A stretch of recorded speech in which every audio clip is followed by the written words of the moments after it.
Bonjour à tous, je suis Guillaume Lalu et je suis ravi de vous retrouver dans ce nouveau format court de course épique, Moment épique. Le principe de ce format court est très simple. Partager avec vous plus particulièrement un moment de course qui a marqué la vie de mon invité. Une rencontre improbable, un moment de solidarité, d'émerveillement, une galère, un abandon, une révélation. Bref, un de ces moments qui font que la course à pied est si unique, inspirante et exaltante pour chacun d'entre nous. Mais ne perdons pas une seconde de plus. Je cède la place à mon invité qui va partager avec vous son moment épique. Bonne écoute. Bonjour Sissi, je suis ravi de te recevoir aujourd'hui à Paris dans ce format hors-série de l'été de course épique qui va s'attacher à un moment de course qui a particulièrement marqué ta vie. Un moment épique donc. Pour ceux qui ne l'auraient pas déjà fait, je vous invite à écouter le deuxième épisode de Course épique enregistré il y a un peu plus d'un an ensemble et dans lequel tu avais partagé avec nous ton ultra trail en Patagonie totalement hors norme et riche de surprises plus ou moins bonnes. Avant de partager plus particulièrement ce moment épique ensemble, quelques mots sur l'éco-trail que tu as couru hier et qui, on peut le dire, s'est très bien passé pour toi. Salut Guillaume, merci de me recevoir ici à Paris. Avec plaisir. Ouais, effectivement, je suis très contente de cette nouvelle édition, parce que c'est vrai que ça fait quand même 8 éditions que je cours sur l'éco-trail, avec une première participation sur le 50 km et puis ensuite sur le 80. C'était un peu l'inconnu au niveau de la forme, parce que c'est vrai que je me suis beaucoup préparée sur des profils plutôt montagneux. Donc j'avais un peu peur de manquer de vitesse et en fait j'ai pris énormément de plaisir, les gens étaient là, la forme aussi et du coup du début à la fin j'étais très très bien et je me suis vraiment régalée. Donc une belle victoire à la clé. Ouais, pour un éco-trail au mois de juillet, ce qui est assez exceptionnel puisque c'est pas à ce moment-là de l'année, c'est plutôt en mars d'habitude. Tout à fait. C'est pas mal, moi ça me va bien, on n'a pas trop froid, on a même un peu chaud, mais là c'était plutôt... Voilà, on a eu un peu de pluie au départ et puis c'était tempéré. On n'a pas eu de grosse chaleur, donc franchement, c'était plutôt idéal, je pense, au niveau de la météo. Pour commencer cet épisode, est-ce que tu pourrais te présenter en quelques mots, Sissi, pour ceux qui ne te connaîtraient peut-être pas ? Bien sûr, je m'appelle Sylvaine Cussot, j'ai 39 ans, je vis actuellement à La Réunion depuis janvier. Je suis originaire du Mans, puisque je suis née là-bas.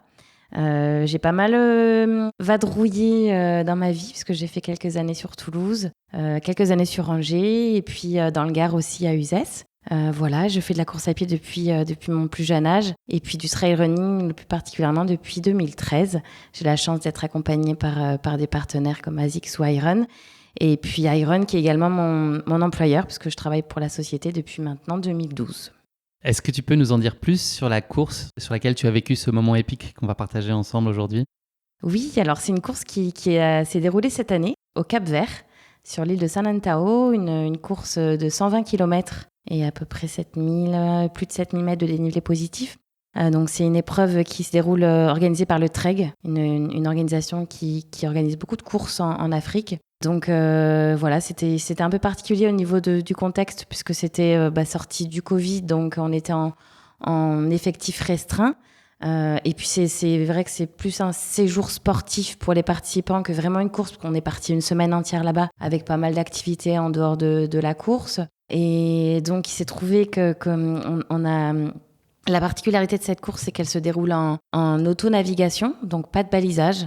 On a juste une balise donc qui nous permet quand même de nous orienter et en autosuffisance alimentaire, donc pas de ravitaillement solide, uniquement des ravitaillements en eau, tous les 20 km à peu près. Donc c'est quand même déjà deux particularités qui font que c'est quand même une course à part. Personnellement, j'avais jamais fait de course sans balisage. Donc c'était un peu l'inconnu. On est parti avec Manon Board, une très bonne coureuse qui vit dans le Jura. On est parti à peu près ensemble. Elle a pris un peu les devants et puis en fait, elle s'est perdue plusieurs fois, ce qui fait qu'on s'est retrouvés ensemble à chaque fois qu'on faisait le yo-yo en fait.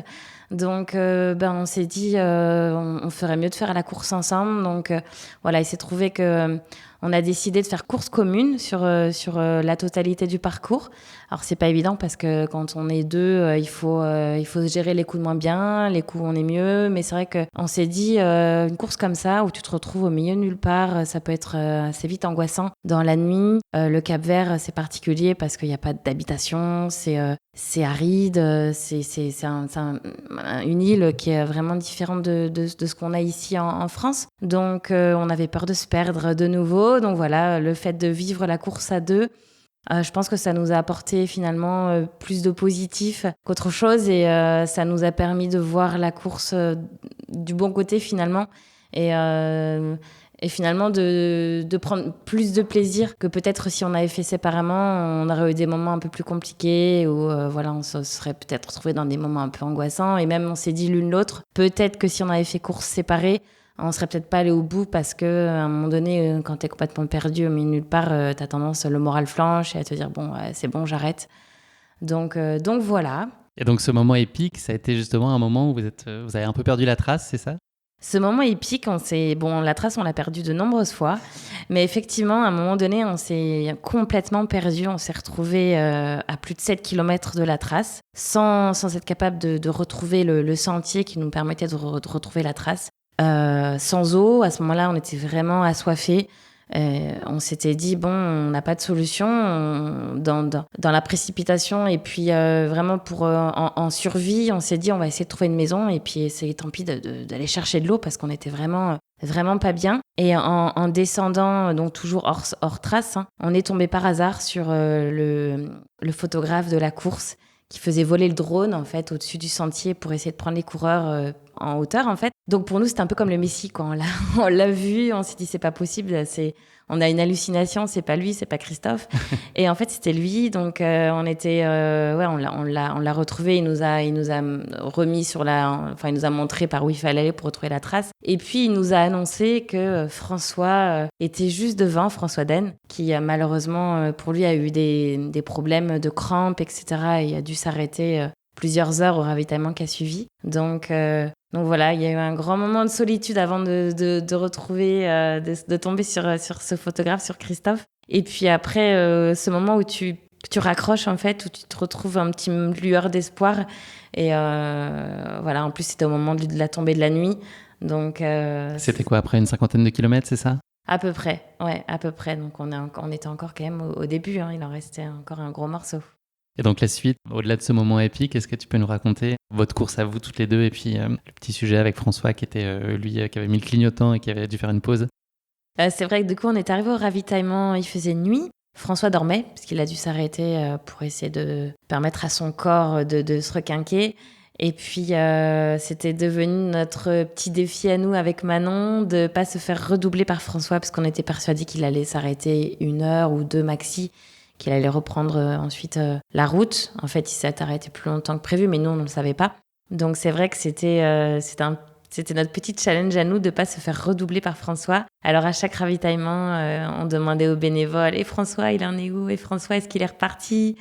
Et voilà, c'était rigolo parce que on était vraiment sûr qu'il allait nous redoubler et puis c'était devenu un petit jeu entre nous. Dès qu'on entendait des bruits derrière, des pas qui descendaient, à chaque fois on se retournait. C'est François. Donc c'est rigolo parce que jusqu'à l'arrivée, on était obnubilés par la remontada de François. Qui n'a pas eu lieu donc. Qui n'a pas eu lieu puisqu'il est arrivé derrière, mais c'est vrai que c'était rigolo de se laisser porter par ça et puis c'était devenu un jeu rigolo. Et donc la course est très bien conclue pour vous deux puisque vous avez passé la ligne d'arrivée main dans la main avec Manon ? Tout à fait. C'est vrai que quand on s'est retrouvés au départ et qu'on a prévu de faire course commune, parce que pour nous c'était une évidence, que c'était comme ça qu'il fallait le vivre. C'est une course qui est quand même très tournée vers l'aventure, l'expérience. Et pour nous c'était plus de plaisir de la partager. Donc on ne concevait pas l'arrivée sans l'une ou l'autre. Donc effectivement, les derniers kilomètres, on s'est beaucoup entraidés, on s'est beaucoup perdus. Ça a été aussi quelques petits moments de dispute parce que quand on est un peu à cran et qu'on n'arrive pas à retrouver son chemin, on perd un peu ses moyens. Mais au final, ça s'est toujours bien terminé. Et c'est vrai que cette ligne d'arrivée à deux, elle était vraiment, vraiment chouette, des grands moments. Et je pense qu'on y a beaucoup pensé avant de la franchir. Et c'était vraiment bien de concrétiser tout ça avec Manon. Merci beaucoup Sissi. C'en est déjà fini de cet épisode dont le format ressemble plus à un 10 km à pleine balle qu'à un ultra trail pour lequel il faut gérer son effort sur la durée. Merci encore de ta disponibilité et pour le plaisir que tu nous fais à tous d'accorder de ton temps pour cet épisode hors série de course épique, moment épique. Place à une récup bien méritée désormais après cet éco-trail, encore que tu as l'air de récupérer de façon idéale. Et puis bon vol puisque tu pars là, tu reprends le chemin de la Réunion avant de revenir, on l'espère cet été en France, et puis avec en ligne de mire un grand raid qui te tend les bras et qui est je pense un rêve depuis un bon moment. Je te souhaite Eh oui. un très bel été, Sissi. Merci encore. Et puis, C'est gentil. à très bientôt. Merci Guillaume. Salut, À Sissi. très bientôt. Ciao. Merci à tous d'avoir écouté ce format court de course épique. Vous avez vous-même vécu un moment épique ou connaissez quelqu'un qui en a vécu un ? Contactez-moi à l'adresse guillaume@courseepique.fr. Et pour être sûr de ne manquer aucun épisode, n'oubliez pas de vous abonner sur votre plateforme d'écoute favorite. À très bientôt pour de nouveaux formats courts et de nouvelles courses épiques.